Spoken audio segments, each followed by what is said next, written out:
Picture this. Someone calls your name across a crowded room, and instantly, without conscious thought, your entire nervous system responds. Your head turns, your posture shifts, your attention locks in completely. That split-second reaction reveals something profound about how deeply your identity is wired into the sounds that define you. But here's what neuroscientists are discovering. Most of us are living under borrowed frequencies. The names we answer to, the labels we've accepted, even the internal voice narrating our thoughts, they're often echoes of other people's expectations rather than authentic self-recognition. Ancient cultures understood something we've forgotten. Your true name isn't just a label, it's a frequency signature. They called it your REN, the living tone that represents who you actually are beneath all the social conditioning. When adopted children finally learn their birth names, or when performers choose stage names that suddenly unlock new aspects of their personality, they're tapping into this principle. Most people have never heard their real name spoken, not even by themselves. The noise never stops, does it? Even right now, as you're watching this, part of your mind is probably tracking that notification sound from your phone, or calculating how much time you have left before your next obligation, or rehearsing what you need to say in tomorrow's meeting. This isn't living, this is surviving in a state of perpetual mental fragmentation. But here's what most people don't realize. This constant disconnection from your inner voice isn't an accident of modern life. It's the foundation of a system that requires your confusion to function. Think about the last time you sat in complete silence for more than 5 minutes. Not meditation, not waiting for something, just existing without input. If you're like most people, that memory is either non-existent or uncomfortable. We've been conditioned to interpret silence as emptiness, when in reality, silence is where your authentic self speaks loudest. The systematic silencing of your inner guidance begins with what I call attention hijacking. Your smartphone alone interrupts your natural thought patterns an average of 150 times per day. Each buzz, ping, and flash pulls you out of whatever internal process was developing and redirects your focus to external demands. Over time, your brain literally rewires itself to expect these interruptions, creating what neuroscientists call continuous partial attention. But the deeper manipulation happens through comparison culture. Social media algorithms have discovered something profound about human psychology. People who are uncertain about their identity engage more consistently than those who are secure in themselves. The platforms literally profit from your self-doubt. Every carefully curated post you see is designed to trigger either inadequacy or superiority, both emotions that keep you scrolling, seeking external validation for internal questions only you can answer. Watch how this plays out in your own life. You post something authentic, something that genuinely represents who you are, and it gets 12 likes. Then you post something performative, a trendy opinion, a lifestyle shot that isn't quite honest, and it explodes. The algorithm just taught you that authenticity doesn't pay, but performance does. After enough repetitions, you stop knowing the difference. This creates what I call identity outsourcing. Instead of developing an internal compass, you become dependent on external feedback loops. Your worth gets measured by looks, likes, paychecks, and the temperature of other people's moods. A stranger's criticism can destabilize your entire day because you've lost access to your own internal validation system. The consumer economy depends on this disconnection. Think about it.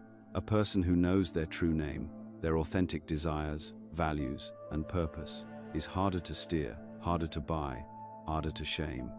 They don't impulse purchase solutions to problems they don't actually have. They don't chase status symbols that mean nothing to them personally. They don't stay in jobs that slowly kill their spirit just to afford lifestyles that don't bring them joy. So the system keeps you busy, efficient, praised, and hollow. You achieve goals that were never truly yours and feel empty at the moment of victory. You attend social events where you perform rather than participate, then drive home exhausted from maintaining a persona that isn't quite you. You make decisions based on what looks good on paper rather than what feels right in your bones. The educational system plays its role perfectly in this orchestration. From kindergarten forward, you're rewarded for conformity and punished for authentic self-expression. Sit still, raise your hand, give the expected answer, don't question the curriculum. The message is clear. Your natural impulses are wrong, your curiosity is disruptive, and success means becoming indistinguishable from everyone else who followed the same path. By the time you reach adulthood, the disconnection has become physiological. Your breathing has become shallow because deep breathing requires slowing down long enough to feel what's actually happening in your body. Your jaw stays clenched because relaxing it might let out words you're not supposed to say. You carry a constant low-level anxiety that you've learned to call normal, not recognizing it as your authentic self trying to signal that something is fundamentally wrong with how you're living. This is why criticism from strangers can derail your entire week. This is why achieving major goals often feels anticlimactic. This is why you can be surrounded by people and still feel profoundly alone. You've been systematically disconnected from the only voice that could guide you toward genuine fulfillment, your own. The most insidious part is how this disconnection masquerades as sophistication. We're taught that listening to your inner voice is naive, that following your intuition is impractical, that trusting your gut is primitive. Real adults make decisions based on data, logic, and social expectations. But what they don't tell you is that all the external data in the world is useless if you don't know who you actually are or what you genuinely want. Some of the most powerful techniques for reclaiming your authentic voice are too sensitive to share publicly, which is why we reserve them for our free Insights Academy newsletter. You'll also receive a complimentary copy of the Kybalion for a limited time. These practices go beyond surface-level advice and address the deeper patterns of disconnection that keep most people trapped in cycles of external seeking. The physical symptoms of chronic disconnection tell the real story. That tension in your shoulders isn't from poor posture, it's from carrying expectations that aren't yours. The insomnia isn't from too much caffeine, it's from a mind that can't rest because it's constantly processing other people's opinions about your choices. The digestive issues aren't from stress eating, they're from swallowing words and feelings that were meant to be expressed. Your body has been trying to tell you something for years, but the noise of modern life has drowned out its whispers. Every headache, every tight muscle, every moment of unexplained sadness is your authentic self attempting to communicate that the life you're living doesn't match the person you actually are. But recognizing these patterns is the first step toward reclaiming your authentic guidance system. Once you see how systematically your inner voice has been silenced, you can begin to understand why ancient cultures developed such sophisticated methods for protecting and cultivating this inner knowing. They understood something we've forgotten, that a person connected to their true name, their authentic nature, is not just harder to control, but capable of creating realities that serve life rather than systems. This isn't about rejecting all external input or becoming a hermit. It's about developing the discernment to know which voices deserve access to your inner landscape and which ones are simply noise designed to keep you confused, consuming, and compliant. The moment you realize your authentic self has been buried under layers of borrowed expectations, something fascinating happens in your nervous system. Your heart rate shifts, your breathing deepens, and for just an instant you feel more solid in your own body. The ancient Egyptians had a name for this phenomenon. They called it recognizing your true REN. But here's what most people don't understand about Egyptian wisdom. It wasn't mystical philosophy. It was practical psychology developed by people who understood something we're only now rediscovering through modern neuroscience. Picture this. You're a temple initiate in ancient Egypt, surrounded by the same social pressures we face today. Expectations from family, demands from authority figures, the constant pull to conform and play roles that don't actually fit who you are. The temple priests noticed something crucial. People who lost touch with their core identity became easier to manipulate, more anxious, and physically less stable. They literally observed how social conditioning affected posture, breathing patterns, and decision-making capacity. So they developed what they called REN technology, specific practices to maintain what we might call authentic self-recognition under pressure. Your REN wasn't some mystical concept. It was your capacity to feel the difference between who you actually are and who others expect you to be. And they discovered that this capacity could be measured, strengthened, and protected through specific techniques. One of their key insights involved sound, what they called Heka, or the power of aligned vibration.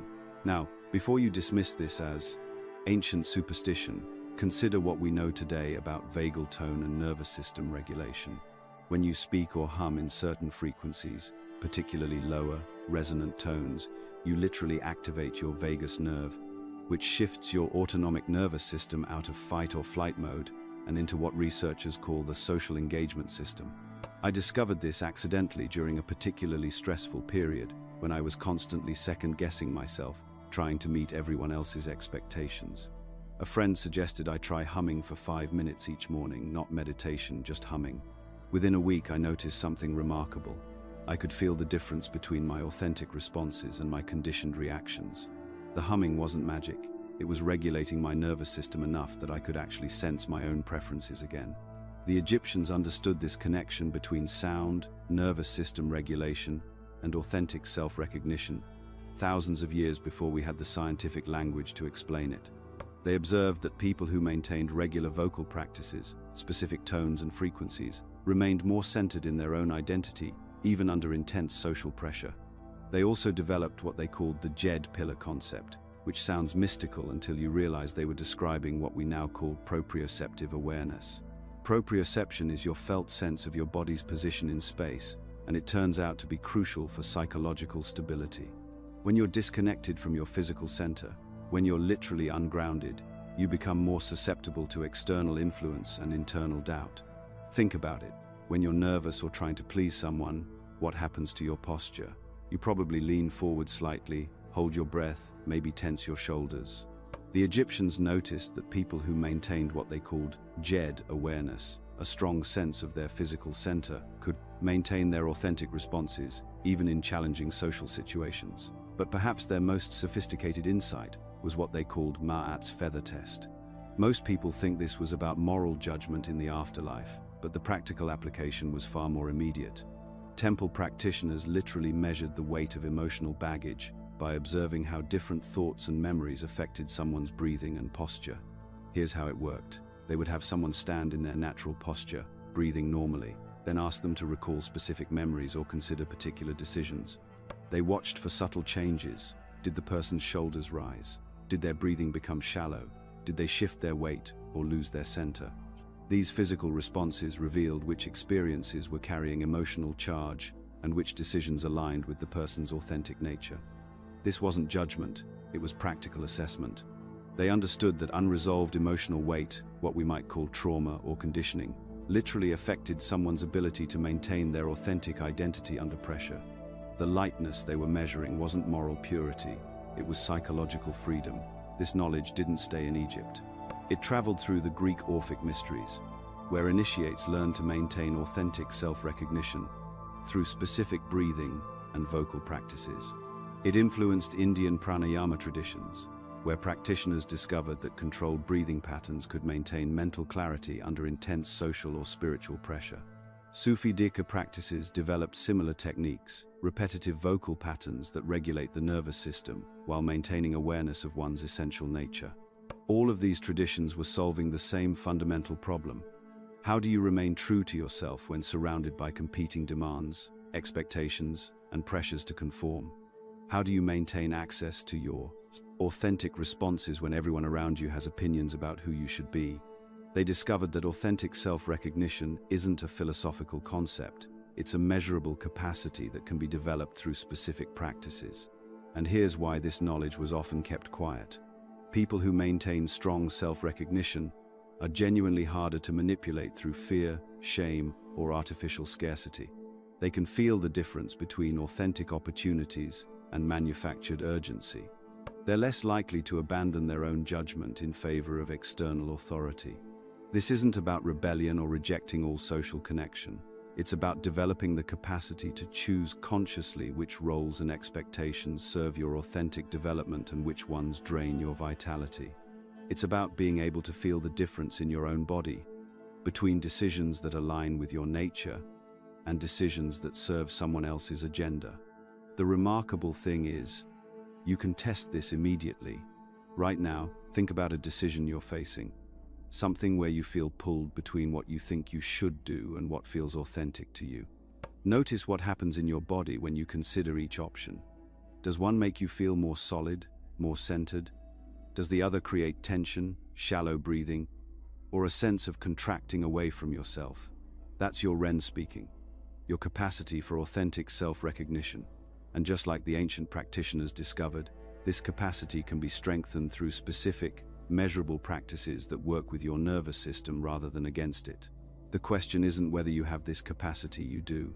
The question is whether you're willing to develop it, even when the people around you might prefer the more compliant version of yourself. Now comes the hardest part of reclaiming who you really are, recognizing how completely you've become someone else's idea of who you should be. I want you to imagine something for a moment. Picture meeting yourself at age 5.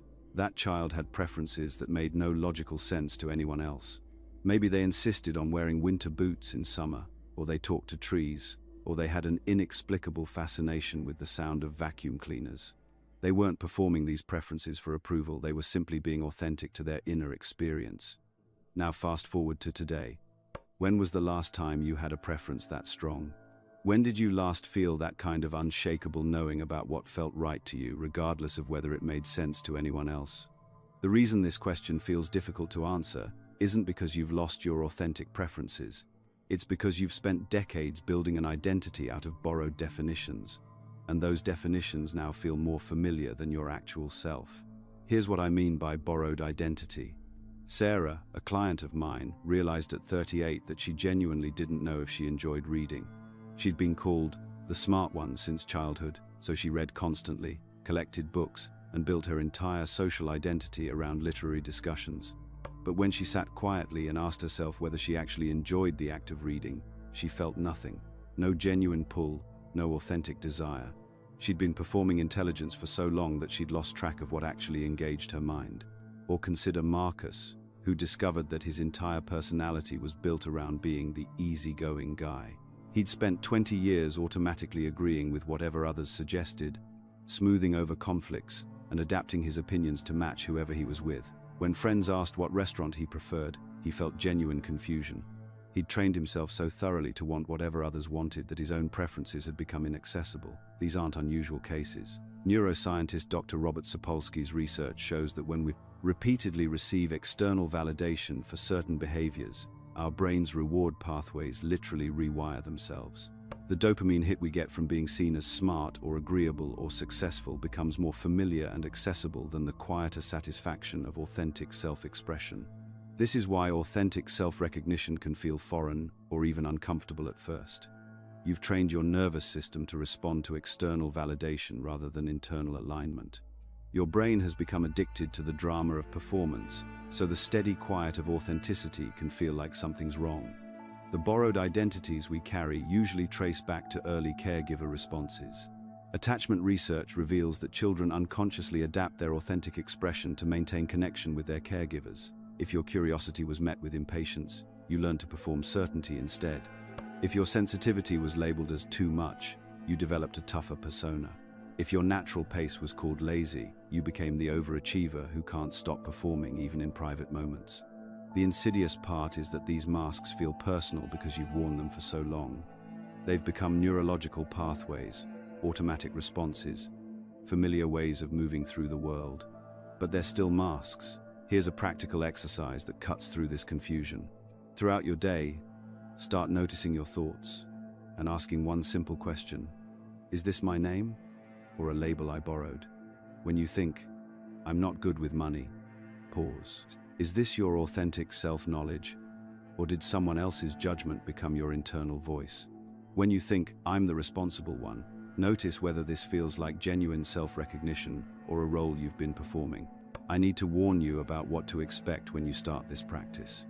Initially, you'll experience resistance. Your mind will insist that these borrowed identities are who you really are.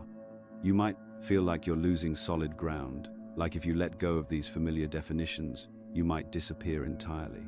This fear actually proves the exercise is working. Borrowed identities feel dramatic and inflated because they require constant maintenance. Authentic identity feels stable and quiet because it doesn't need to be defended or performed. The key is learning to identify with what the ancient traditions called the listener, that observing awareness that remains constant while thoughts and emotions change. This isn't the voice in your head commenting on everything. It's the aware presence that hears the voice. Practically, this feels like taking a tiny step backward inside your chest. Instead of leaning forward into every thought and emotion, you learn to rest in the spacious awareness that experiences them. When the thought, I'm not creative, arises, instead of immediately believing it or fighting it, you notice there's a thought about creativity happening. This isn't dissociation or emotional numbing. It's integration, learning to identify with the part of you that experiences thoughts rather than with the thoughts themselves. It's the difference between being caught in a storm and watching it pass through the sky. Some labels will feel harder to release than others. The identities that formed earliest, or that helped you survive difficult circumstances, will have deeper roots. Be patient with this process. You're not trying to destroy these aspects of yourself. You're learning to hold them lightly rather than being trapped by them. If the process feels scary, remember that you're not losing anything real. You're clearing away what was never actually yours to begin with. This creates space for something much more stable to emerge, not another identity to perform, but the simple recognition of what you actually are beneath all the borrowed definitions. The room behind the words, the awareness that remains when all the labels fall away. This is what we're making space for. This is where your authentic self-recognition lives, and it's been waiting patiently for you to remember it was always there. What borrowed identity feels most familiar to you right now? Notice it without trying to change it. Just see how it feels to recognize it as something you picked up rather than something you are. Now that you understand how borrowed identities have been layered onto your authentic self, let's explore the precise method for accessing what lies beneath. This isn't about meditation retreats or years of therapy. It's about understanding how your nervous system recognizes its own natural state and learning to activate that recognition on command. The technique I'm about to share works because it targets the specific physiological pathways your body uses to distinguish between safety and threat. When you're operating from borrowed identity, your nervous system remains in a subtle state of vigilance, constantly scanning for approval, rejection, or signs that your persona might be failing. This creates what researchers call allostatic load, the wear and tear of maintaining an artificial baseline.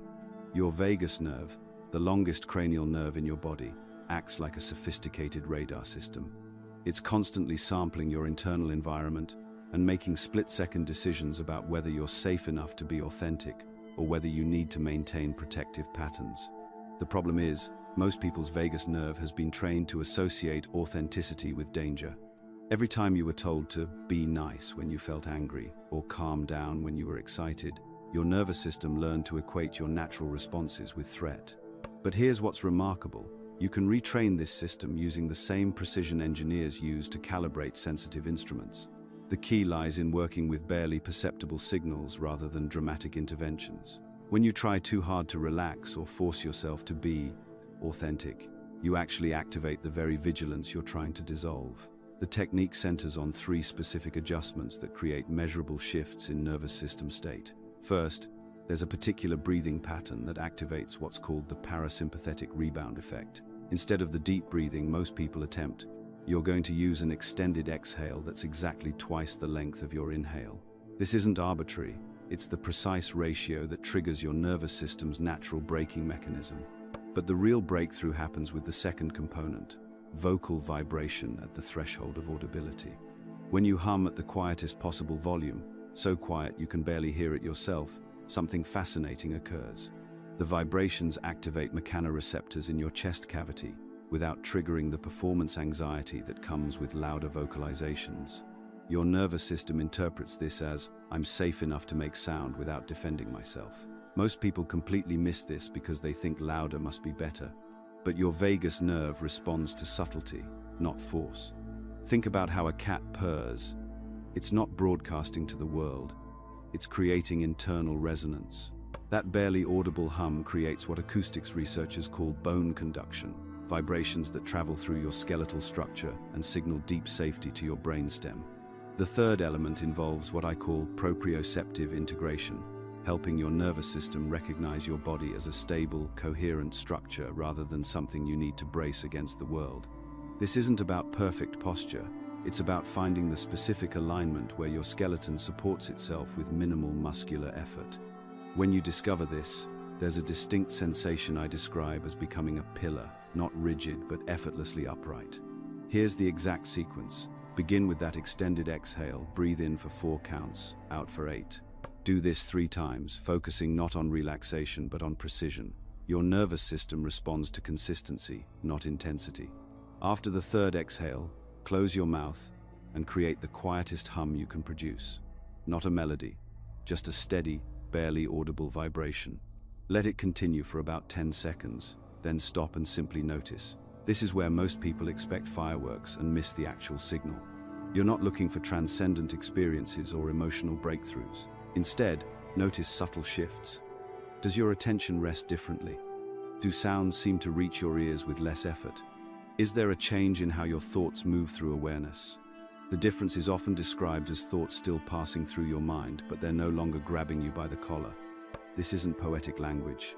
It's describing the measurable difference between reactive and responsive nervous system states. In reactive mode, thoughts trigger immediate emotional and physical responses. In responsive mode, there's a gap, a moment where you recognize the thought without being hijacked by it. If the hum feels forced or artificial, you're trying too hard. Back off until it's almost imperceptible. If nothing seems to happen, resist the urge to do more. Your nervous system learns through gentle repetition, not forceful striving. Sometimes people experience unexpected emotions during this practice, not because the technique is releasing anything, but because dropping vigilance allows you to notice what was already present. The physiological markers are subtle but consistent. Your breathing naturally deepens without effort. Muscle tension shifts from bracing to supporting, and there's often a change in peripheral vision. The world seems to have more space around the edges. These aren't mystical signs. They're indicators that your nervous system has shifted from a state of subtle defense to one of alert presence. This is why the technique works as what I call a portable reset. Once your nervous system recognizes this state, you can access it quickly, in traffic, during conflict, in moments of doubt. The key is establishing it first in neutral conditions, then gradually testing it in mild stress before relying on it during intense situations. The real test is this. After completing the sequence, ask yourself a question you've been avoiding. Notice whether you can stay present with whatever arises, or whether you immediately jump to familiar patterns of analysis, justification, or emotional reaction. The difference reveals whether you're accessing authentic self-recognition or still operating from borrowed identity. In our next section, we'll explore exactly what that authentic voice sounds like when it finally speaks, and why it might surprise you with its simplicity and clarity. Now that we've explored the theory behind accessing your authentic self-recognition, let's put it to an immediate test. I'm going to walk you through what I call the 10-second reality check, a rapid demonstration that can shift your nervous system state faster than your mind can mount its usual resistance. Why 10 seconds? Neuroscience research shows this is the sweet spot for measurable autonomic changes without triggering performance anxiety. Your parasympathetic nervous system can initiate significant shifts in as little as 6 to 8 seconds of controlled breathing, while your sympathetic fight or flight response typically needs 12 to 15 seconds to fully activate its defensive patterns. We're working in that narrow window where change happens before resistance kicks in. Here's what's fascinating about vocal vibrations and heart rate variability. When you create specific sounds, you're not just making noise, you're sending direct signals to your vagus nerve, which immediately communicates with your heart rhythm. Studies from the HeartMath Institute demonstrate that humming at certain frequencies can shift heart rate variability patterns within 3 to 4 heartbeats. This isn't mystical, it's measurable physiology. But here's what makes this different from typical breathing exercises or meditation techniques. We're not trying to achieve some special state or transcendent experience. We're simply creating conditions for you to recognize what's already here beneath the mental commentary. Think of it like tuning a radio. The signal exists whether you're tuned in or not. Let me walk you through this step by step, and I'll explain what's happening at each stage. We'll count backwards from 10. At 10, you'll take a slow, complete exhale. This immediately activates your parasympathetic nervous system and signals safety to your body. Maximum parasympathetic activation happens during the exhale phase, particularly when it's longer than the inhale. This isn't about emptying your lungs dramatically, just a natural, complete release of breath. At 7, you'll begin a gentle hum on your next exhale. This timing is crucial. Your nervous system has had 3 seconds to register the safety signal from that first exhale, and now we're adding the vagal stimulation from vocal vibrations. The hum doesn't need to be loud or perfect. You're creating internal vibration that your heart and nervous system can feel. At 3, you'll let the hum fade into silence. This pause allows your system to register the new state without immediately jumping back into mental activity. Think of it as letting the ripples settle on a pond. The effect is there, but you need a moment of stillness to notice it. At 1, you'll simply notice whatever's here and silently recognize, I am. Not, I am someone, or I am something. Just the simple recognition of aware presence that's always been here, underneath all the mental noise about who you think you should be. Ready? Find a comfortable position, and let's discover what's actually here when you're not trying to be anyone in particular. 10. Take a slow, complete exhale. Let everything go. 9. Just breathing naturally now. 8. Nothing to achieve or figure out. 7. Begin a gentle hum on this exhale. Let the vibration fill your chest. 6. Keep that soft hum going. Feel it in your body. 5. Still humming. Notice how it feels inside. 4. Let the hum continue, vibrating through you. 3. Let the hum fade to silence now. Just quiet. 2. Rest in this stillness. Nothing to do. 1. Simply notice what's here. I am. Take a moment. What did you notice? Some of you might have felt a distinct shift. Maybe your vision seemed to soften or focus differently. Sounds might have reached your awareness with less mental filtering, or your body might feel more settled in space, like you've dropped into yourself more fully. Others might notice that for a few seconds, your thoughts lost their usual authority over your attention. They didn't disappear, they just became background noise instead of the main event. This difference between thoughts disappearing versus losing their authority is crucial. When you're hijacked by mental content, thoughts feel like urgent, important information you must respond to immediately. When you're resting in authentic self-recognition, thoughts become more like sounds in the distance. You can hear them, but they don't automatically grab your attention or dictate your internal state. The range of responses to this exercise varies dramatically, and that's completely normal. Some people feel dramatic shifts the first time, a sudden sense of spaciousness, or what they describe as coming home to themselves. Others notice subtle changes they might not even recognize as significant. Maybe their shoulders dropped, their breathing naturally deepened, or they felt less urgency about whatever was bothering them before we started. Some of you might think you felt nothing at all during those 10 seconds, but then realize you feel different now, calmer, more present, less caught up in whatever mental story was running before. This delayed recognition is actually common because we're often so focused on having an experience that we miss the experience we're actually having. Here's what I want you to understand. If you felt even one clean second of this, one moment where you weren't trying to be anyone, weren't solving any problems, weren't maintaining any image, your REN is online. You've just accessed authentic self-recognition, probably for the first time in years. For those who felt nothing yet, this doesn't mean you're doing it wrong or that this doesn't work for you. Some nervous systems need more repetition to recognize safety. If you've been in chronic stress or hypervigilance, your system might be so accustomed to scanning for threats that it takes several rounds before it can relax enough to notice subtler states. Precision beats effort every time with this work. You're not trying to force an experience or manufacture a feeling. You're creating optimal conditions and then simply noticing what's already present. Think of it like developing film in a dark room. The image is already there on the negative, but it needs the right conditions to become visible. Consistency matters more than intensity. Doing this simple sequence once a day for a week will create more lasting change than trying to have some profound breakthrough experience once. You're literally creating new neural pathways that recognize authentic presence as safe and available rather than something you have to earn or achieve. Let me address some common concerns. First, am I doing this right? If you followed the sequence and paid attention to what happened, you're doing it right. There's no perfect way to breathe, hum, or recognize I am. Second, shouldn't this feel more dramatic? Not necessarily. The most profound shifts often feel surprisingly ordinary, like remembering something you'd forgotten rather than discovering something new. Third, is this just relaxation or something deeper? While you might feel relaxed, what we're accessing is the foundation that allows genuine relaxation. Most relaxation techniques are still effortful. You're doing something to achieve a state.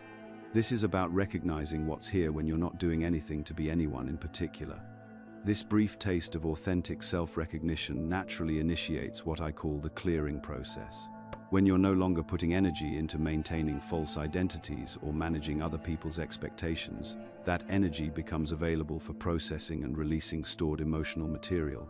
Don't be surprised if emotions, memories, or insights surface over the next few hours or days. This isn't a problem to fix. It's your system naturally clearing what's no longer needed. The 10-second reality check isn't the destination. It's proof that the destination is already here, waiting for you to stop looking everywhere else for it. When you start recognizing who you actually are, beyond the performance, beyond the defenses, something unexpected happens. The emotions you've been carrying for years, sometimes decades, suddenly have permission to surface. This isn't mystical purification or spiritual detox. This is your nervous system finally feeling safe enough to process what it's been holding. Here's what most people don't understand about authentic self-recognition. When you stop performing and defending, your body interprets this as safety. For the first time in possibly years, your system isn't scanning for threats, managing impressions, or bracing for rejection. In this state of genuine safety, stored emotional experiences that have been locked in your tissues finally have space to move. Dr. Bessel van der Kolk's research on trauma shows us that the body keeps score of every unresolved emotional experience. Your muscles hold tension from conversations you never had. Your chest carries the weight of grief you never fully felt. Your jaw clenches around words you never spoke. These aren't metaphors, they're measurable, physiological realities. Think about the last time you felt completely authentic with someone. Maybe you stopped trying to impress them, stopped managing their opinion of you, just existed as yourself. Did you notice what happened in your body? Often there's an initial relief, followed by something else. Sadness you didn't expect, anger that surprised you, fear that seemed to come from nowhere. The ancient Egyptians had this concept of weighing the heart against a feather. A heavy heart couldn't pass into the afterlife. Modern neuroscience gives us the real version of this wisdom. A heart heavy with unprocessed emotion creates chronic activation in your nervous system. You become reactive instead of responsive, defensive instead of open, brittle instead of resilient. When you access your authentic identity, your REN, you're not just changing how you think about yourself. You're changing your nervous system's baseline. And as that system recalibrates, everything it's been holding gets a chance to discharge. This happens in 3 distinct phases, and understanding them prevents you from getting overwhelmed or thinking something's wrong with you. First comes somatic awareness.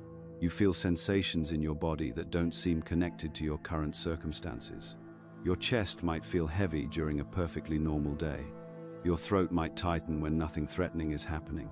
Your hands might shake when you're completely safe. This is your nervous system beginning to release stored activation. Don't analyze it. Don't fix it. Just notice it. The second phase is cognitive diffusion.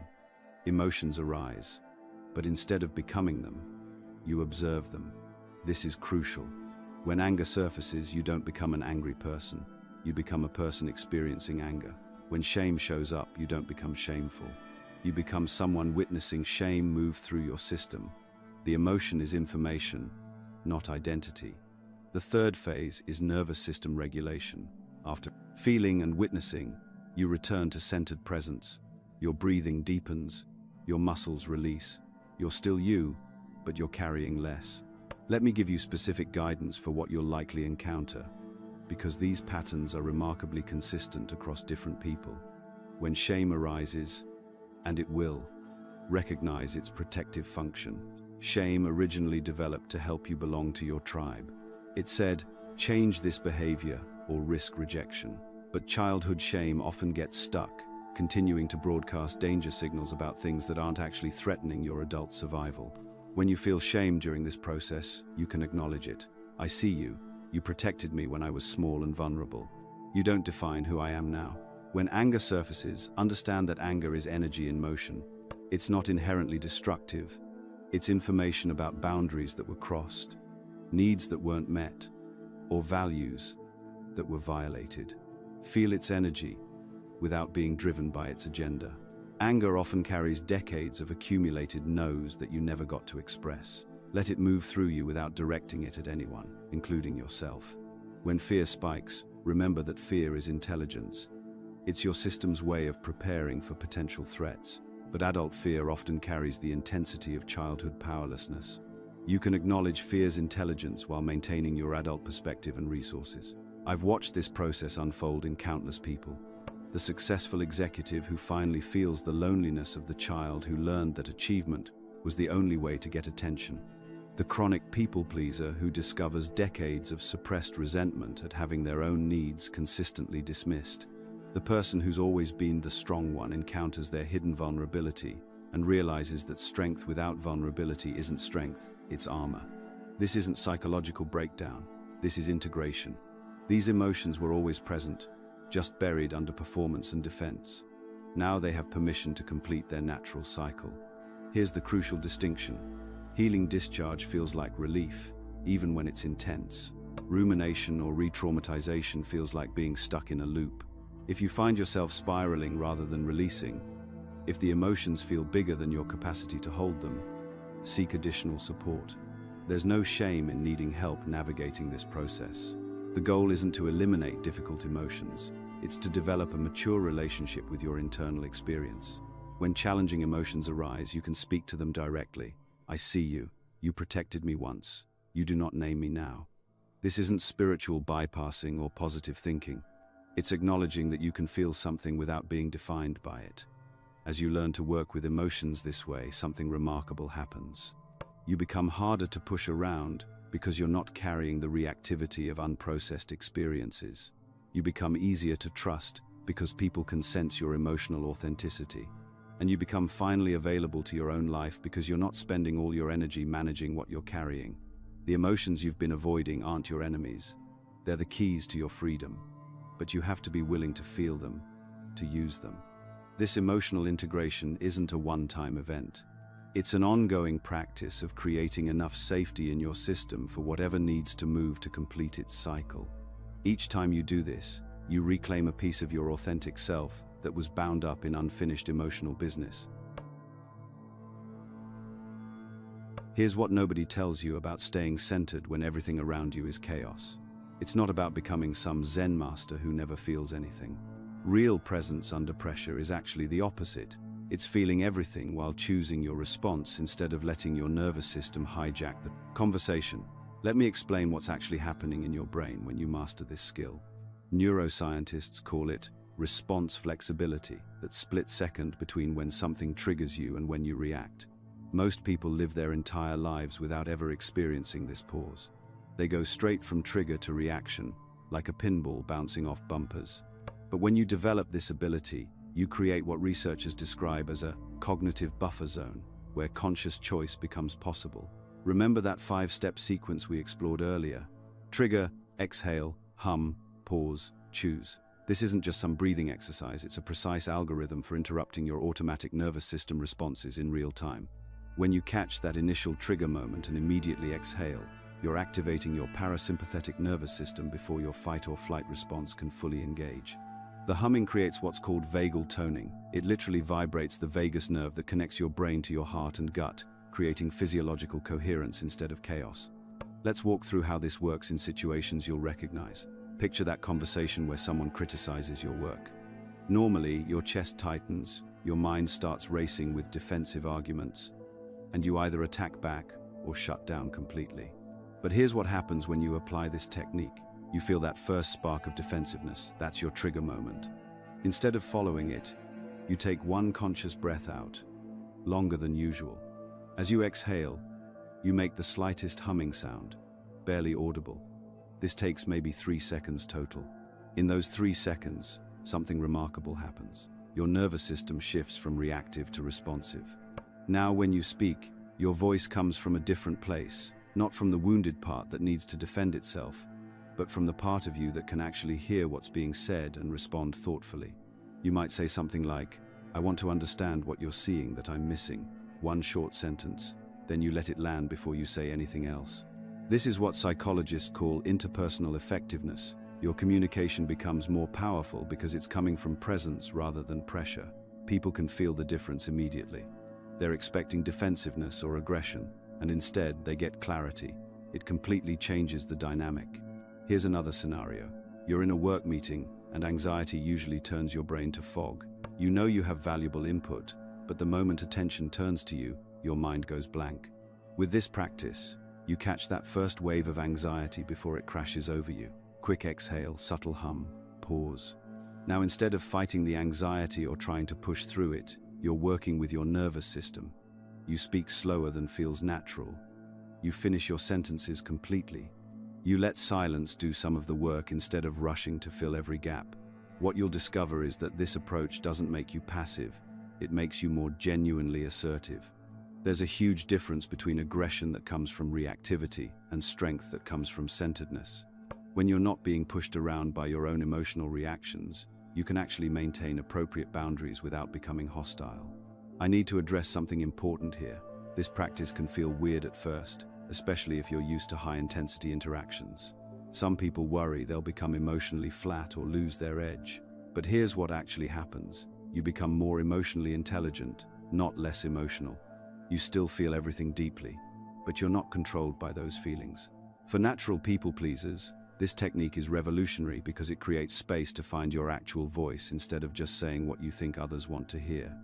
When you pause between trigger and response, you can ask yourself, what do I actually think about this? Instead of automatically agreeing to keep the peace. If you're naturally more aggressive in your communication style, this practice helps you get your point across without leaving casualties. Your passion doesn't disappear, it becomes more focused and effective because it's not mixed with reactivity that puts people on the defensive.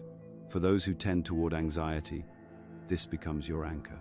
Instead of getting swept away by worst-case scenarios or mental spirals, you have a concrete way to stay grounded in the present moment where you actually have some control.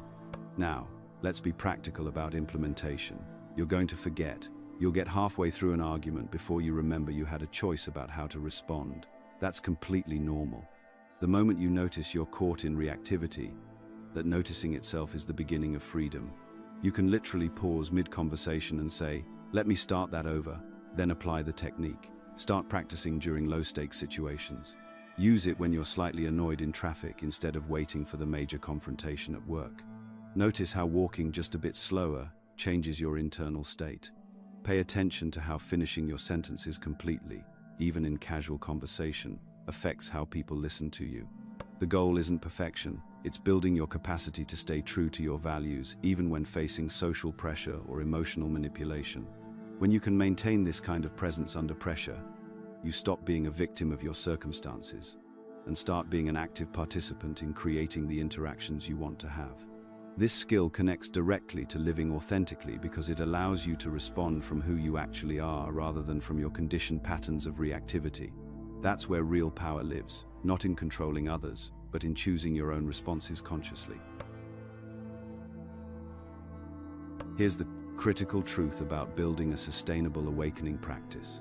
The moment you turn authentic self-recognition into another item on your spiritual to-do list, you've already lost the essence of what you're trying to cultivate. I see this mistake constantly.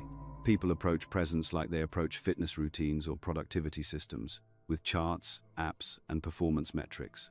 They meditate for 30 days straight, then beat themselves up for missing day 31. They create elaborate morning rituals that work beautifully until life throws them a curveball, then abandon the whole thing because it's not working anymore. The neuroscience research on habit formation reveals something fascinating. Small, consistent actions literally rewire our brains more effectively than intense but sporadic efforts. When you practice authentic self-recognition for just 2 minutes daily, you're creating neural pathways that strengthen with repetition.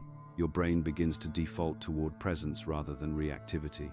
But when you try to meditate for an hour once a week, you're essentially starting from scratch each time. Let's start with the foundation. How you begin each day sets your nervous system's baseline before the world starts making demands on your attention. Instead of reaching for your phone the moment you wake up, spend 60 seconds simply noticing that you exist. Not thinking about existing, not analyzing your existence, just the direct recognition of being aware, being here, being you beneath all the roles and responsibilities. This isn't about creating a perfect morning routine. It's about establishing a moment of authentic contact with yourself before the performance begins. When your nervous system starts from this place of grounded presence, you're less likely to get swept away by the first crisis email or traffic jam you encounter. Now, throughout your day, your psyche will give you precise feedback about when you've disconnected from this authentic center. I call these red flags. Those moments when you notice your jaw clenching during a meeting, when you've been scrolling social media for 20 minutes without realizing it, when you snap at someone over something trivial. Here's what most people get wrong. They treat these moments as failures, as evidence they're not spiritual enough or not disciplined enough. This is backwards thinking. The moment you notice you've been unconscious is actually the moment you become conscious again. That awareness itself is success, not failure. Your job isn't to never get caught in reactive patterns, it's to notice more quickly when you do. If it used to take you 3 hours to realize you were stressed and disconnected, and now it takes 30 minutes, that's genuine progress. You're developing what psychologists call metacognition, awareness of your own awareness. The most reliable way to maintain this practice isn't through willpower or memory, it's through environmental cues. Choose specific thresholds in your daily life as automatic reminders. Every doorway you walk through, every time you sit in your car, every time you log into your computer. These physical transitions become anchors for conscious presence. When you reach for a door handle, pause for one breath and recognize who's reaching. When you start your car, take a moment to notice who's about to drive. When you type your password, remember who's behind the screen. These micro moments of recognition accumulate into a fundamentally different way of being in the world. The question of information diet becomes crucial here, not from a place of fear or control, but from understanding how what you consume affects your nervous system's ability to maintain authentic self-recognition. When you're constantly absorbing content designed to trigger anxiety, outrage, or comparison, you're making it exponentially harder to stay connected to your actual experience. This looks different for everyone. The busy parent might only have moments between demands. Perfect. Use the transition between helping one child and attending to another as a reminder to notice who's helping, who's caring. The office worker surrounded by artificial urgency can use the walk from their desk to the bathroom as a reset moment. The student navigating social pressures can use the transition between classes as a brief return to authentic presence. The evening practice of reviewing your day serves as a form of cognitive behavioral therapy for your identity. Instead of just replaying what happened, notice which version of yourself showed up in different situations. When were you performing a role versus expressing authentic presence? When did you feel heavy with pretense versus light with genuine connection? This is what I call the feather test, tracking whether your daily choices make your heart feel heavier or lighter. It's remarkably accurate. When you're aligned with authentic values and expressing genuine presence, there's a quality of lightness, even during difficult conversations or challenging tasks. When you're performing, people-pleasing, or abandoning yourself to fit in, everything feels heavier, more effortful. The biggest obstacles to maintaining this practice are predictable. Perfectionism will try to turn presence into a performance you can succeed or fail at. Spiritual materialism will attempt to make awareness into an achievement you can accumulate. Social pressure from people who prefer the old, more predictable version of you will create subtle resistance. During difficult periods, illness, relationship stress, work pressure, the temptation is to abandon self-care precisely when it's most needed. This is when the practice proves its worth. You don't need to maintain elaborate routines when life is falling apart. You just need to remember, moment by moment, that beneath whatever is happening, you still exist. The awareness experiencing the crisis is itself unshaken. The profound shift happens when these small moments of conscious presence accumulate into a new baseline. Instead of occasionally remembering to be present, you occasionally forget. Instead of authentic self-recognition being something you do, it becomes something you are. The practice dissolves into a way of being that requires no maintenance because it's simply how you naturally exist in the world. This is how genuine transformation happens, not through dramatic spiritual experiences or intensive retreats, but through the patient cultivation of authentic presence in ordinary moments, until the extraordinary reveals itself as having been here all along. When you start living from authentic self-recognition, something profound shifts. The freedom to choose consciously comes with an equally profound responsibility. You become accountable for those choices in ways you never were before. This isn't the heavy burden of guilt or shame you might expect. It's the clean accountability of someone who can finally see clearly. The practice we've explored throughout this journey brings both liberation and obligation. You can no longer pretend you don't know what you're doing or why you're doing it. The unconscious patterns that once ran your life become visible, and with that visibility comes choice. With choice comes responsibility. Here's where many people stumble. They mistake authentic presence for a license to bypass the messy realities of human life. They think awakening means floating above emotions, relationships, and practical responsibilities. This is spiritual bypassing at its most seductive, using consciousness work to avoid the very experiences that develop genuine wisdom. Real awakening makes you more human, not less. When you recognize your authentic nature, you don't transcend emotions, you feel them more clearly. You don't rise above relationships, you engage more honestly. You don't escape practical responsibilities, you handle them with greater integrity. Watch out for integrity. The ego inflation that whispers you've arrived somewhere special. Temporary states of clarity aren't permanent achievements. The moment you start viewing yourself as more evolved than others, you've lost the plot entirely.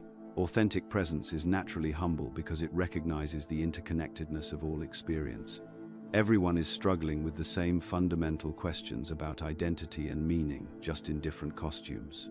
Then there's the missionary zeal, the compulsion to fix everyone else's consciousness without their permission.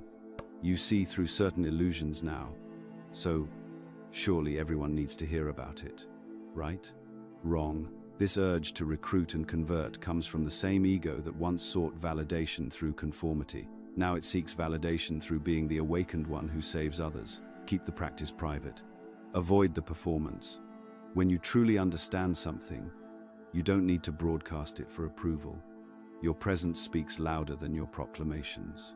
People will notice the change in how you listen, how you respond under pressure, how you handle conflict. They'll sense something different long before you say a word about consciousness or awakening.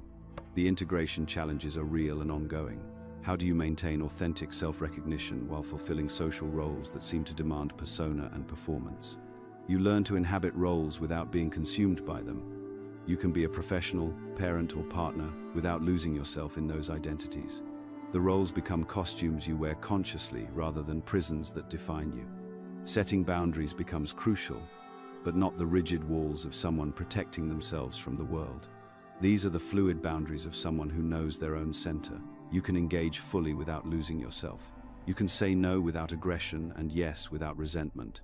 You can speak truth without becoming combative about it.